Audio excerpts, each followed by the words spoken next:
Welcome to the first tutorial on Situational Judgement, Lesson 1.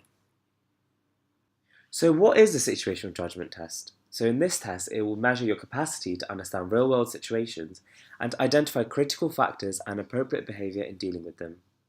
It will assess the key traits of integrity, perspective taking, and team involvement. So SJT is used it's what used widely in medical selection. It's used in the selection of foundation doctors, GPs, and other medical specialties too.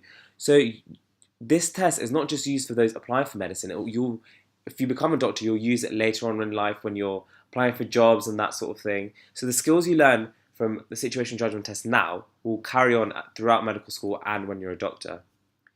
But in the UKCAT, they will ask questions on the appropriateness of a response in a scenario, or the importance of a factor in making a decision. So in terms of the timing, you'll be given 19 scenarios, and in each scenario there'll be around 2 to 5 questions on that scenario. That will vary. You may get some that are 5, you may get some that are only 2, but regardless, it's important to take each scenario differently and to spend sufficient time on each scenario. There are 68 questions, and the time for this is 26 minutes. For the special needs, you'll be given 33.75 minutes. In my opinion, 26 minutes is enough time for the actual section, because it'll give you enough time to read each passage fully and be able to understand the questions and answer them efficiently. So with every section of the UKCAT, you'll probably ask yourself, oh, what is the use of this? Well, the use of the situational judgment is to measure your ability to assess real-life scenarios and to choose correct responses to a situation. Now, imagine you're a doctor. Think about the number of ethical situations, the number of dilemmas you have every day.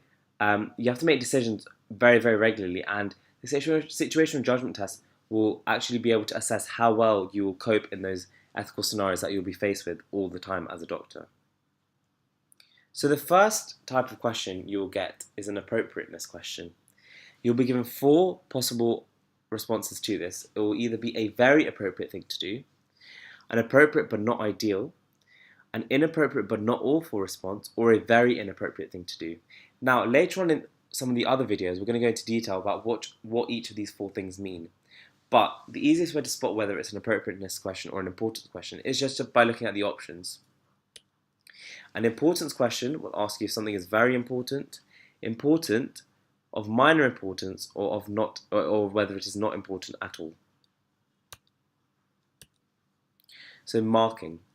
So whilst the other sections in the UKCAT are scored from 0 to 900, the situational judgment is different. You'll be given one of 4 bands: band 1, band 2, band 3, band 4. The UKCAT answers are not as clear-cut as they are in any other section like A, B, C, D. Different people may judge an item to be more appropriate or more important than other people. Because of this, the UKCAT is very subjective and can be interpreted in different manners. Because of this, the marking is based on 4 bands.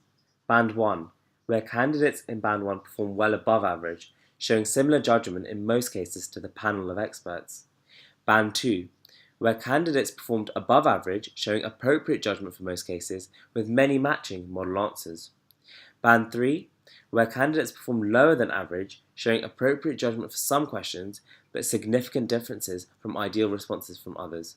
And Band 4, where performance of candidates was low, with judgment differing greatly from ideal responses. Now, as I said, the actual questions in the UKCAT for the situation judgment can be interpreted subjectively, and because of this, they have partial marks in this section. This is because the consortium acknowledges that the test is subjective. For example, A and B represent one half of the answers, and C and D represent the other half. If you get the correct half but not the specific answer, then you still score a half mark.